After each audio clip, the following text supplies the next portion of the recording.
बहुत सावधानी से कथा सुनिएगा और अपने चित्त में उतारिएगा। शिव महापुराण की कथा जिसके घर में चल रही है, जिसके टीवियों पर चल रही है, जिसके फेसबुक यूट्यूब पर चल रही है, जिसके मोबाइलों में चल रही है, घर में भले 5 मिनट शिव महापुराण की कथा चले, पर प्रतिदिन अपने मोबाइल को चालू कर 5 मिनट शिव पुराण चालू कर छोड़ दिया।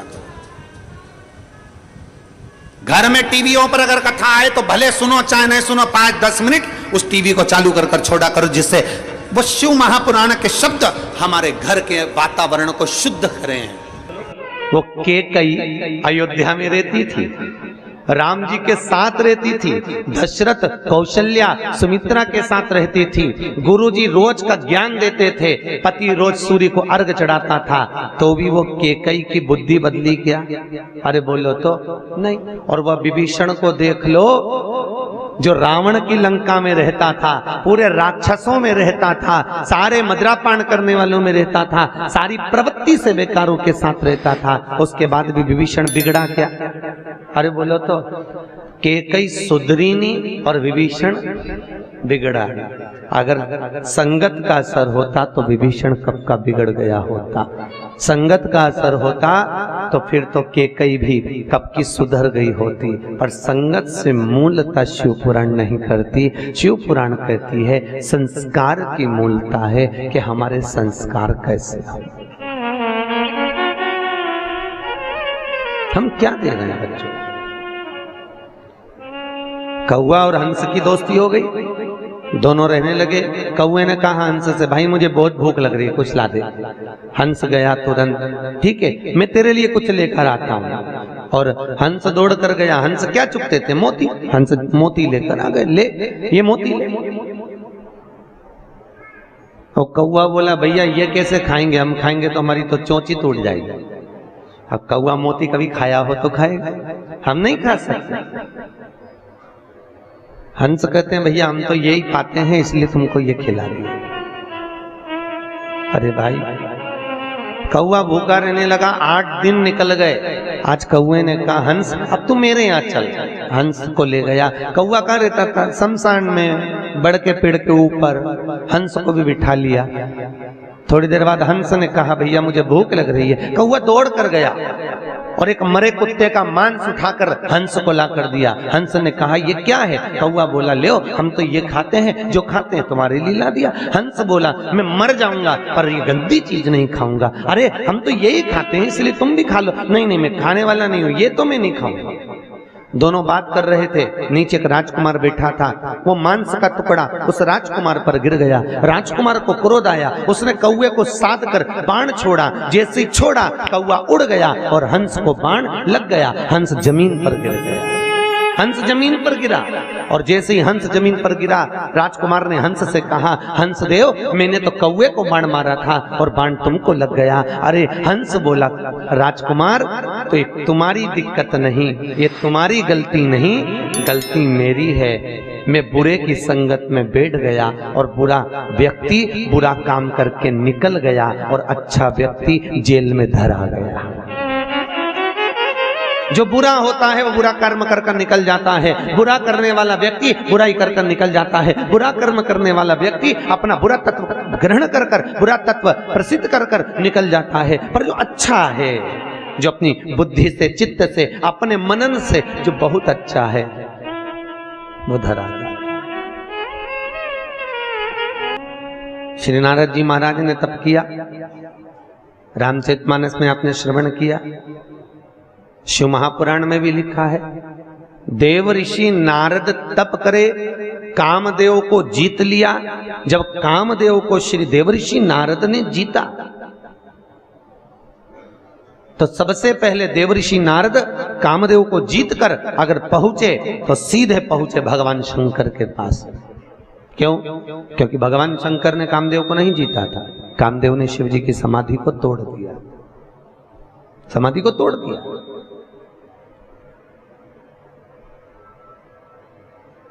अब दुनिया के लोगों ने कहा बताओ वो देवऋषि नारद काम को जीत लिए पर भोलेनाथ काम को नहीं जीत पाए। भैया तुमको कौन समझाए? वो कामदेव शंकर भगवान का साड़ू भाई था। दक्ष प्रजापति ने रति भी आई थी कामदेव को, सती भी आई थी। अरे बोलो तो महादेव को, शंकर जी को। अब ईमानदारी से बोलो, साड़ू भाई आएगा तो सम्मान करने के लिए खड़ा होना पड़ेगा कि नहीं होना पड़ेगा? तो कई लोगों ने कहा भगवान भोलेनाथ को तो आंख बंद करके बैठे रहना था, कामदेव क्या बिगाड़ लेता? कामदेव ने भगवान शिव की समाधि क्यों तोड़ी और भगवान शंकर ने समाधि क्यों तोड़ी? वो तो बैठे रहते। भैया, धर्म पत्नी के रिश्तेदार अगर आए तो पति का फर्ज है कि थोड़ा सम्मान देना पड़ता है। नी दे अब रहने दो।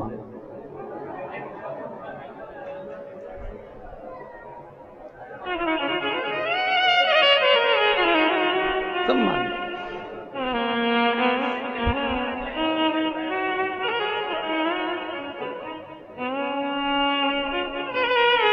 अभी हमारे बनवारी लाल जी मामा जी को लेकर आए थे और इनके माता के पक्ष के मामा जी थे, है?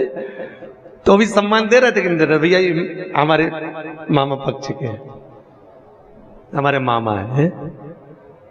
फिर कहा ये मामा की बहू है,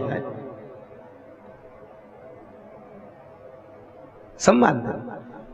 अब देवऋषि नारद को क्या दिक्कत? देवऋषि नारद तो अपने आनंद मस्ती में, पर भगवान शिव को तो पूरी रिश्तेदारी देखना पड़ेगी ना। सबसे सुंदर अगर कोई रिश्तेदारी निभाना जानता है तो मेरा महादेव जानता है। दुनिया में कोई नहीं जान सकता इतनी सुंदर रिश्तेदारी मेरा शंकर निभाता, मेरा भोलेनाथ निभाता, सबसे सुंदर।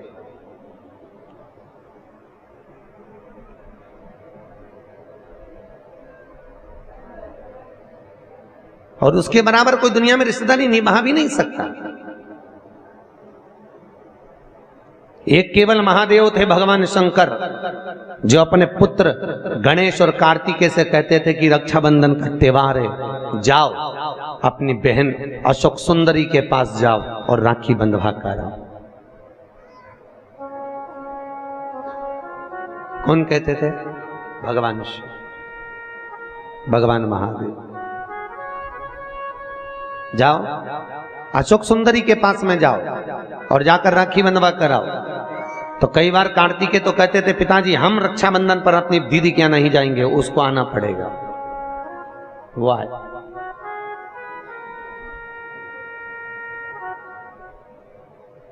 तो भगवान भोलेनाथ कहते थे कार्तिकेय, जब तक माता पिता अगर जीवित हैं तब तक घर के बेटे को अपनी बहन के दरवाजे पर जाते रहना चाहिए। क्यों? बुजुर्ग माँ बाप नहीं जा सकते, वृद्ध माता पिता अपने बेटी के घर बार बार नहीं जा सकते। क्यों? क्योंकि अधिक मास की कथा में लिखा है अगर बेटी के घर का एक अन्न का दाना खा ले तो व्यक्ति मरते समय उसके मुख में तुलसी का दल नहीं मिलता। अगर बेटी के घर का एक गिलास पानी पी लो तो मरते समय गंगा जल नहीं मिलता। ये अधिक मास में आप लोग जो 33 मालपुए का दान करते हो, क्यों करते हो? काहे के लिए करते हो? करते हो ना 33 मालपुए, 33 मालपुए, 30 मालपुए 30 दिन के, 31वां मालपुआ हमने अगर ब्राह्मण गुरु के घर का खाया हो तो दोष ना लगे। 32वें नंबर का मालपुआ हमने अगर बेटी के घर का, बहन बेटियों के घर का खाया हो तो दोष ना लगे। और 33वें नंबर का मालपुआ हमने अगर मान लो सूतक या सावड़ का खाया हो तो हमको दोष ना लगे। इसलिए 33 मालपुए का दान होता अधिक मास में। या करते हैं सब लोग दान मालपुए का, 33 मालपुए दान किए जाए। अगर हमने बेटी के घर का कुछ खाया हो तो दोष ना लगे उसके लिए। और मालपुए का भी क्रम आपको वर्णित है, पहले भी आपको बताया है कि 90 नंबर के मालपुए पर अगर लौंग रखकर दान कर दी जाए तो नारी कभी विधवा होकर नहीं मरती, अखंड सौभाग्य लेकर जाती है। 11वें नंबर के मालपुए पर अगर सिक्का रखकर दान कर दिया जाए तो जिंदगी में कभी लक्ष्मी की कमी नहीं आती। 21वें नंबर के मालपुए पर तुलसी का पत्ता रखकर दान कर दो, कभी जीवन में संपदा की कमी नहीं रहती। जिस व्यक्ति के यहाँ कोई ना कोई बीमार पड़ा रहता हो तो 14वें नंबर के मालपुए पर लाल कलर का छोटा सा कपड़ा रखकर दान कर दीजिए। घर में कभी जिंदगी में कोई बड़ी बीमारी नहीं आएगी, ना हार्ट अटैक, ना एक्सीडेंट, ना कभी शुगर, ना कभी ब्लड प्रेशर। इतना मालपुए का महत्व है। अधिक मास के एक एक मालपुए का अलग अलग वर्णन अधिक मास की किताब में लिखा हुआ। अधिक मास की कथा में बढ़ना, अलग अलग मालपुए का क्रम है कि अधिक मास में हमें किस मालपुए पर क्या रखकर दान देना चाहिए, कैसा नियम है, कैसा हम कैसे आज हम कहीं बेटी के घर का अन्न अगर पा लिए हैं तो यहां शास्त्र कह रहा है, भगवान शिव कह रहे हैं कि अगर माता पिता जीवित हैं और माता पिता अपने बेटी के घर अगर नहीं जा सकते तो वो अपने बेटे को कहते हैं कि तू जा, और तू जाकर अपनी बेटी के यहाँ अपनी बहन के घर जाकर रक्षाबंधन पर राखी बंधो, जाओ तुम जाओ। और भगवान गणेश जी महाराज राखी काय पर बैठकर बांधी जाती है? अरे बोलो तो, एक चौकी पर, पाटे पर, आसन पर बिठाकर रक्षा सूत्र बांधा जाता है। राखी बांधने के बाद बहन भाई के माथे पर, अरे बोलो तो, तिलक कर दो। आप लोग भी तिलक करते हैं। तिलक क्यों किया जाता है? तो कहते हैं ये तिलक हमारे यहाँ शुभ कार्य का प्रतीक है। पर तिलक प्रतीक है, पर जो चावल हम तिलक में लगाते हैं ये क्यों लगाते हैं? ये चावल का क्रम कहां से चालू हुआ? सिर में चावल चिपकाना, तिलक लगाने के बाद चावल लगाना, कहां से चालू हुआ? ये चावल है क्या? आखिर ये चावल तिलक के बाद में ब्राह्मण या आप किसी को भोजन करा रहे हो, जमाई को तिलक कर रहे हो, बेटी को तिलक कर रहे हो, तो कंकु लगाने के बाद चावल क्यों लगाया जाता है? उस चावल का क्या प्रमाण? उस अक्षत का क्या प्रमाण? क्यों लगाते हैं उसको? लगाते लगाते पूरी जिंदगी हो गई, अरे तो बता दो क्यों लगाते हैं?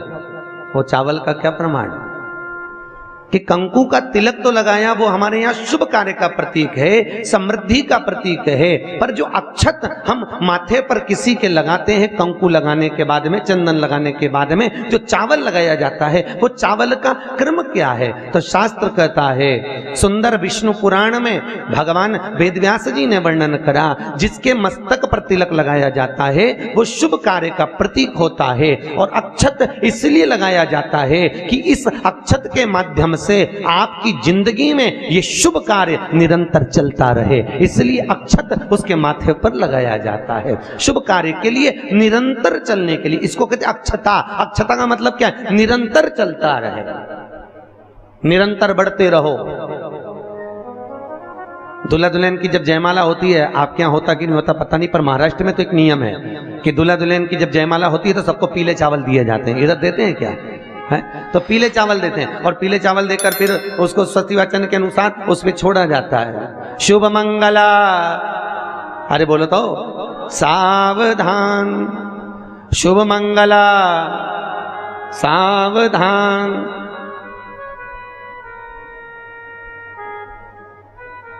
उसके ऊपर छोड़ते हैं कि सावधान।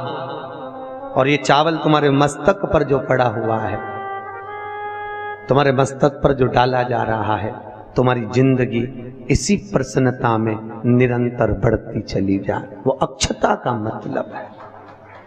केवल एक देव है महादेव, जिनको खंडित चावल कभी नहीं चढ़ता। शिव जी को आप बहुत सारा चावल नहीं चढ़ा सकते, एक दाना चढ़ाओ, पर खंडित मत चढ़ाओ। अक्षत शंकर को कोई चीज खंडित नहीं चढ़ती, बेलपत्र भी चढ़ाओ, भले एक चढ़ाओ, पर पूर्ण चढ़ाइए। भगवान भोलेनाथ को पुष्प चढ़ाइए, पूर्णता में चढ़ाइए। हम कई जगह मंदिरों में जाते हैं तो भगवान के ऊपर फूल देखते हैं, तो फूल कई बार शिव जी के ऊपर, कई बार शिव जी के ऊपर, भगवान के ऊपर, आपके घर के मंदिर में कई बार कई लोग जो पुष्प चढ़ाते हैं, वो पुष्प चढ़ाने का तरीका भी लोगों को नहीं मालूम। जो फूल चढ़ाते हैं वो कई बार देवता के ऊपर रख देते हैं इस तरह से। भैया शास्त्र कहता है, जिसके ठाकुर जी पर, जिसके मंदिर में, जिसके देवी देवता पर अगर पुष्प को उल्टा रख दिया जाए तो जितने शुभ कार्य हमारे घर में होने वाले रहते हैं वो सारे टलते चले जाते हैं। आज की जगह कल, कल की जगह परसों, परसों की जगह नरसों, नरसों की जगह खरसों। तुम करके देखना, अपने आप शुभ कार्य टलेंगे। इसलिए भगवान के सम्मुख में जो पुष्प चढ़ाया जाता है वो सीधा चढ़ाया जाता है। यहां तक शास्त्र कहता है अगर भगवान को पुष्प चढ़ा रहे हो तो अगर सीधा और उल्टा नहीं मालूम तो नीचे की जो डांट है उसको तोड़ दीजिए और पत्ती की पत्ती, पंखड़ी की पंखड़ी भगवान को समर्पित कर दीजिए। वो शिव जी को स्वीकार होगा, वो भगवान को स्वीकार होगा। ये उसी में कहा है, उसी में का शुक्र है। जैसे पानी में पड़ा हुआ पुष्प, काय में पड़ा हुआ, अरे बोलो जम के, पानी में। कई माताओं की आदत रहती है, हमने कई ब्राह्मणों को भी देखा, कई लोगों को देखा, क्या करते हैं, कमंडल ले जाते हैं, कमंडल डोलची, कमंडल में पानी रहता है, एक बाल्टी में पानी रहता है और पेड़ पे से तोड़ के उसमें डालते रहते हैं। फूल को तोड़ा, उस बाल्टी में डाल दिया, बाल्टी में पानी है, उस पानी में फूल डल गया। और अगर पानी में फूल डल गया और उस फूल को निकालकर आपने महादेव को समर्पित करा, देवी देवता को समर्पित करा, ठाकुर जी को समर्पित करा, कृष्ण राम नारायण लक्ष्मी को समर्पित करा, तो जो पानी में पड़ा हुआ फूल निकालकर अगर हमने देवता को चढ़ाया तो वो निर्माल्य के तुल्य हो गया। काय के तुल्य है? निर्मल। निर्मल जानते हो, भगवान पे चढ़ा हुआ फूल, मतलब उसका कोई परिभाषा नहीं है, तुम कितने ही चढ़ा लो, वो निर्माल्य के तुल्य। अगर पानी में पड़ा हुआ पुष्प निकालकर पानी के लोटे में से, पानी के कलश में से, पानी की बाल्टी में से उठाकर चढ़ाया है तो वो निर्माल्य हो गया, मतलब चढ़ाया फूल हो गया, उसको भगवान स्वीकार नहीं करते, याद रखिए। उसी तरह जैसे तांबे की प्लेट में रखा हुआ चंदन, तांबे की प्लेट में अगर चंदन रखा है और वो अपन ने लगा दिया तो वो चमड़े के बराबर हो जाता है। इसलिए तांबे की प्लेट का चंदन किसी को नहीं चढ़ाया जाता, किसी देवता को नहीं लगाया जाता, किसी देवता, निर्माल्य।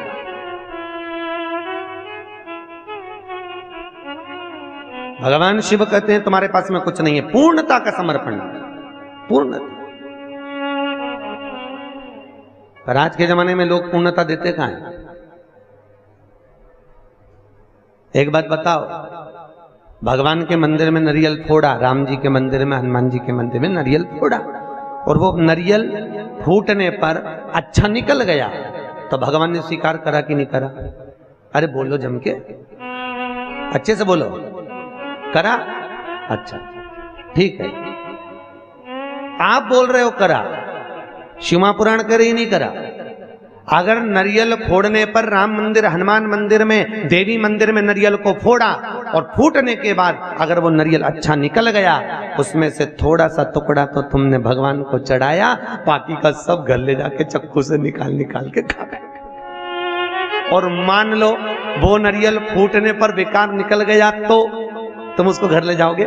नहीं। क्या करोगे? जब हनुमान जी की परिक्रमा कर रहे होगे तो नारियल को वहीं पटक दो। तो भगवान शिव की कथा कर रही है कि भगवान शंकर को पूर्णता का भाव चाहिए। बेलपत्र दो, पूर्ण दीजिए, पुष्प दो, पूर्ण दीजिए। ओम श्री शिवाय। नमस्ते हम दर्शकों, आज की कथा में पंडित प्रदीप जी मिश्रा ने रायपुर छत्तीसगढ़ में जो कथा चल रही है उसके दौरान बहुत सारे उपाय बताएं और साथ ही जो है शिव पुराण का जो है वाचन किया है। इसके साथ में जो है उन्होंने जो है भगवान शंकर और पार्वती का जो है वाचन यहाँ पर किया है। जो भी चित्र दर्शन उन्होंने किया है वो भी बहुत अच्छी तरीके से किया है। तो अगर आप भी जो है कथा को ध्यान से नहीं सुने हैं तो एक बार और कथा को ध्यान से सुन लीजिए, और अगर आपने कथा को ध्यान से सुन लिया है तो आगे आने वाली कथा को सुनने के लिए प्रतिदिन आपको इस चैनल पर जो है कथाएँ मिलती रहेंगी। जो भी जहाँ का स्थान पर भी जो कथाएँ चल रही है वो जो है आपको इस चैनल के माध्यम से जो है प्रतिदिन 2 भाग में जो है कथा मिलती रहेगी। तो आपको भी जो है डेली कथा देखनी है तो चैनल को सब्सक्राइब कर लें और पास में आ रहा है बेल आइकन को प्रेस कर दें ताकि आपको समय पर कथा का अपडेट मिले।